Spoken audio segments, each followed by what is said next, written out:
be obedient to our teachers, kind to our companions, diligent to our studies, that we will merit thy blessings for ourselves, our school, our beloved country, the Philippines. Amen. Magandang umaga ulit mga bata.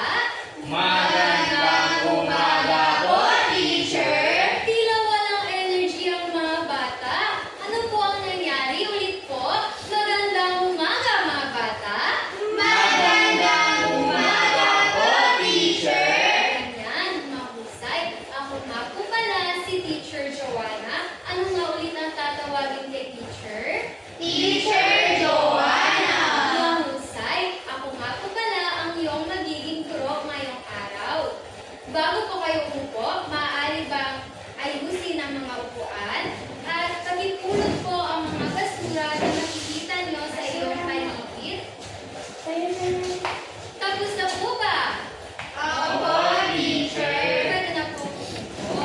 Ngayon ay magtatala muna si teacher ng liban upang malaman po ni teacher kung may lumiban sa ating klase. Handa na po ba?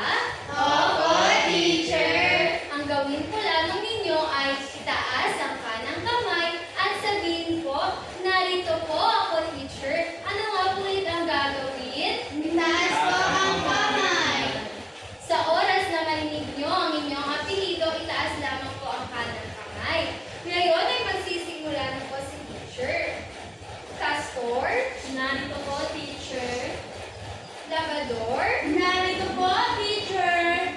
Salipa, Narito po, teacher! mahusay dahil kumpleto kayo sa araw na ito at masaya si teacher na sabay-sabay kayong matututo. Ngayon naman, bago tayo tumungo sa ating talakayan, ano-ano nga ba ang mga alituntunin na dapat natin gawin at sundin habang tayo ay nagtatalakay? Magbigay po ng isa. Salipa. Makinig po pag nagsasalita po si teacher. Opo, tama. Makinig po habang si teacher ay nagsasalita. Ano pa po? Castor? Itaas po ang kanang kamay kapag may sasabihin po, teacher. Tama po, itaas lamang ang kanang kamay. Mayroon pa ba? Labrador? Respetuhin po ang naklase po. Opo, tama. Respetuin ang kaklase. Ang iyong mga binanggit na alituntunin ay inaasahan po ni teacher na gawin ninyo mamaya sa ating talakayan. Ngayon, bago tayo tumungo sa ating talakayan, may inihanda si teacher. Nakikita niyo sa pisara, ano ang inyong napapansin? Labrador? Teacher, may mga bata, tsaka po sa taas po, teacher, may nurse, bumbero, at pulis po, tsaka teacher. Tapos, may rainbow po. Opo, tama. Ito may rainbow, may teacher, pulis, bumbero, at nurse, at may mga bata. Ito po ang nakikita ninyo ay magsisilbi ng talaan ng putos ng bawat grupo mamaya. Ang pabagat ng ating talaan ng putos ay ako ngayon, ako sa hinaharap. Dahil ito ay sumasalamin sa bawat pangarap ninyo at sa pamamagitan ng bawat aktibong partisipasyon, ang mga estudyante na magre-representa ng inyong bawat pangkat ay hahakbang patungo sa itaas ng rainbow sa bawat pangarap ng isa. Ang pabagat na talaan ng puntos ay may kahulugan. Gusto niyo bang malaman ito? Opo, teacher! Ang ako ngayon ay kumakatawan sa kung sino kayo sa kasalukuyan. Ano po ba kayo sa kasalukuyan? Opo, estudyante. Ang ako sa hinaharap ay ang mga pangarap na nais niyong maabot. Tulad na lamang ng pagiging guro, pulis, bumbero, at nurse. Ngayon naman ay hahatili ni teacher ang klase sa 4 na pangkat. Sa unang nilalam na si Maria ay pangkat 1, na si Castor at Asta ang pangkat 2, si Sanipa at si Princess ang pangkat 3, at si Labrador at si Thierry ang pangkat 4. Asan po ang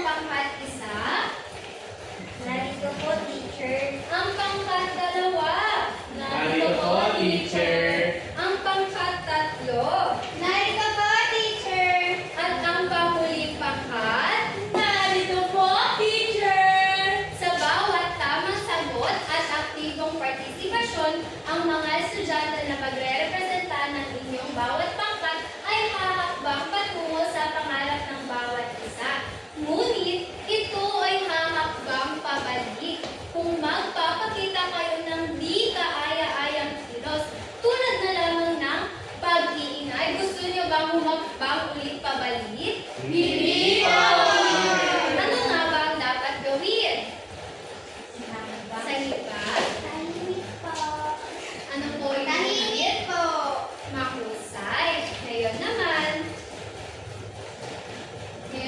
nakikita ninyo dito sa bisara ay may dalawang hanay. Nakikita niyo ba, mga bata? Opo, teacher.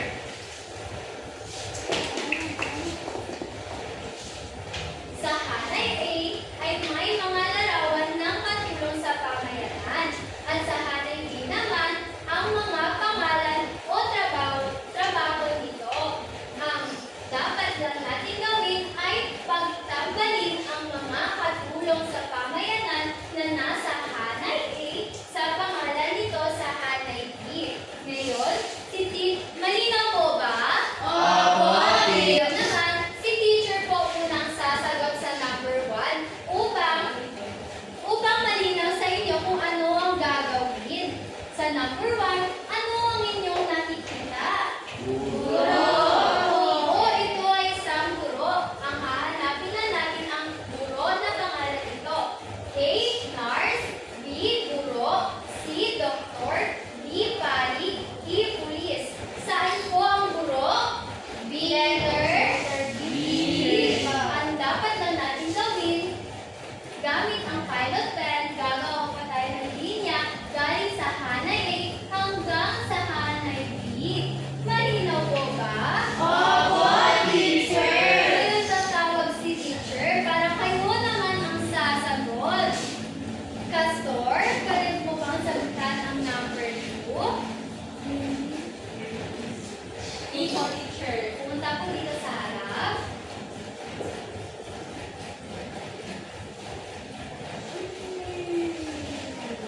Tama, mahusay.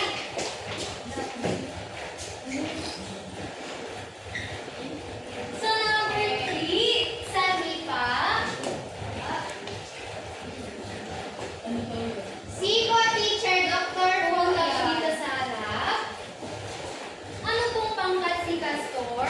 Pangkat Dalawa, dalawa. teacher. Pangkat 2.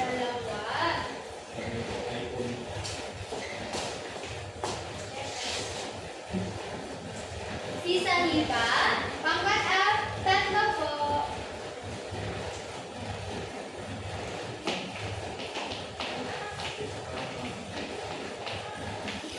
Sa number 4, Labrador.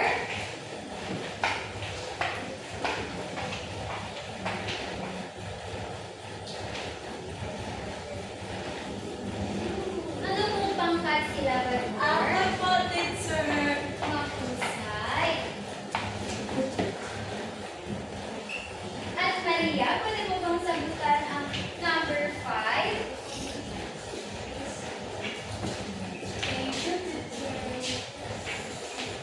Tama. Ano pong pangkat?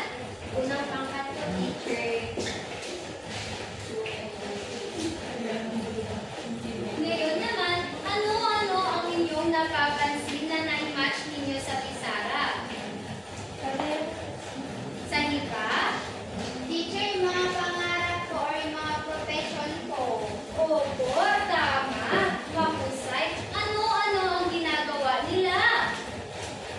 Labrador? Teacher, si guru po ay nagtuturo. Si pulis naman, isa lang ba teacher or lahat yan? Ikaw po bahala. Si pulis naman ay nagbabantay sa isang komunidad or sa atin. Yun lang, teacher.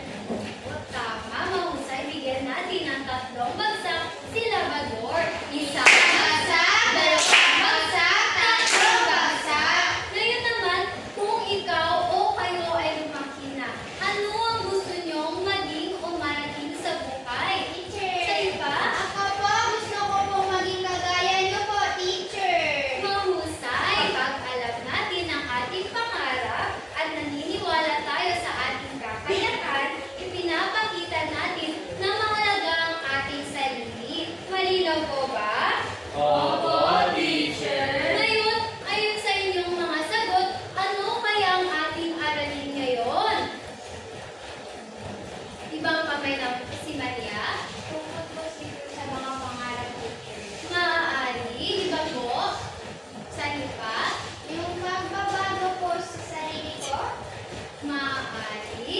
iba pa po? Asa? Aking pangarap po, teacher. Pwede po, maaari? Magpapakalaga po sa sarili. Tama! Magpapakalaga sa sarili. Ano nga ulit ang baksan natin ngayon?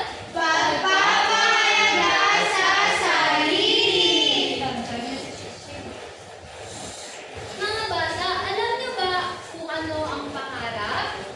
Opo, Sino teacher. po ang makakapagsasakit sa iba?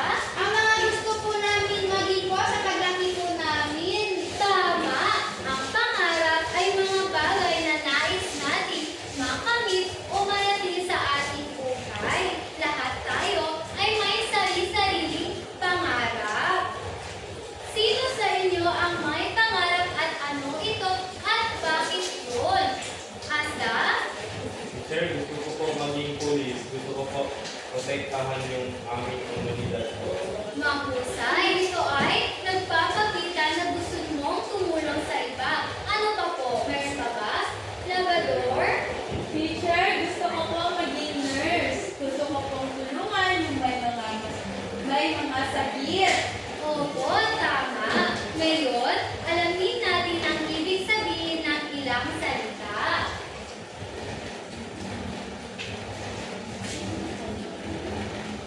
Makinig po mga bata. Si teacher po muna ang magbabasa, tapos kayo naman po. Malinaw po ba? Opo, teacher. Pangarap. Pangarap. Lahat po. Pangarap. Ito mga bagay na gusto mo para sa iyong sarili. Ito mga bagay na gusto mo para sa iyong sarili. Ito ang mga bagay Ito ang mga bagay na gusto mong maabot na gusto mong maabot at mangyari sa iyong buhay. at mangyari sa iyong buhay. Naiintindihan niyo ba kung ano ang pangarap? Opo, teacher. Mahusay. Naipagmamalaki. Na ipagmamalaki, Pagpapakita kung ano pagpapakita kung ano meron ka meron ka na hindi mo ikinahihiya. na hindi mo ikinahihiya. Ngayon naman, alam niyo na ba kung ano ang kahulugan na naipagmamalaki? Opo, teacher.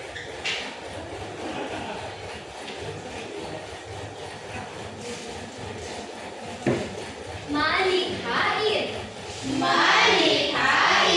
Paggawa Paggawa ng mga ng mga bagay bagay gamit ang gamit ang imahinasyon. imahinasyon.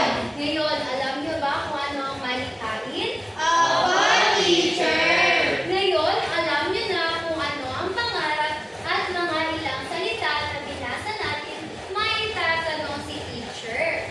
Mga bata,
teacher is nurse. Siya po ay nurse, ako po ay police. At yung hakbang po namin teacher para matupad yung pangarap ay mag-ipon ng pera at magtapos ng pag-aaral. Mahusay. Asan ang pangkat 3?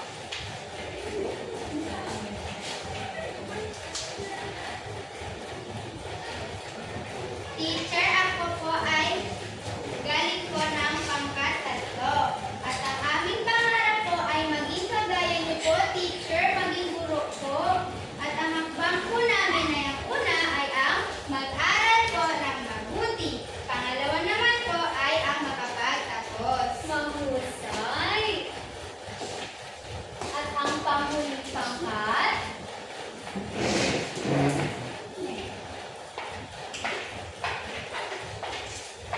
Teacher! Ano po yun? Ito po yung ginawa ng aming grupo.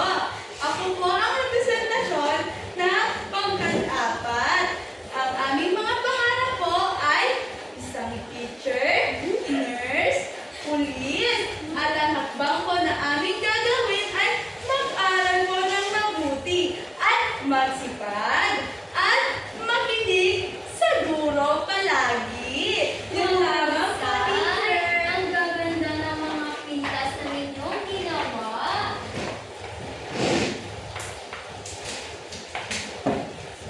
At ngayon, bigyan natin ang ating mga sarili ng barangay club. Ngayon naman ay magbibigay si teacher ng pagsasanay. Ayusin na po ang mga upuan.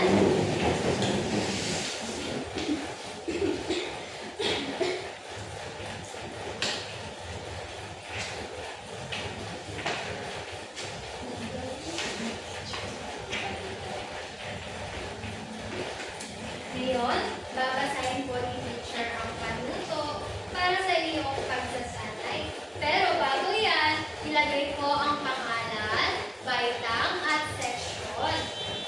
Sa pagsasanay isa na makikita niyo sa iyong papel, ang panuto po, ipikit ang inyong mga mata, isipin mo ikaw ay 25 o 25 taong gulang na. Ano sa tingin niyo ang inyong nakikita sa hinaharap? Iguhit lamang ito sa loob ng babol. Malinaw po ba? Opo, teacher. At sa pagsasanay dalawa, sagutan ang mga patlang sa tulong ng iyong guro.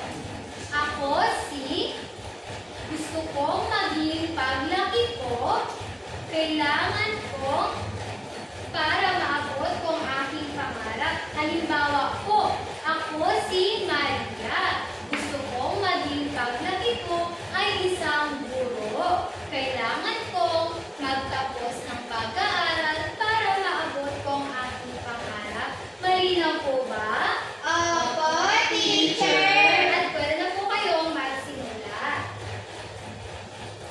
Tapos na po ba? Opo, teacher. Ipasa lamang po sa harap.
tila ang inyong mga pangkat ay malapit na sa mga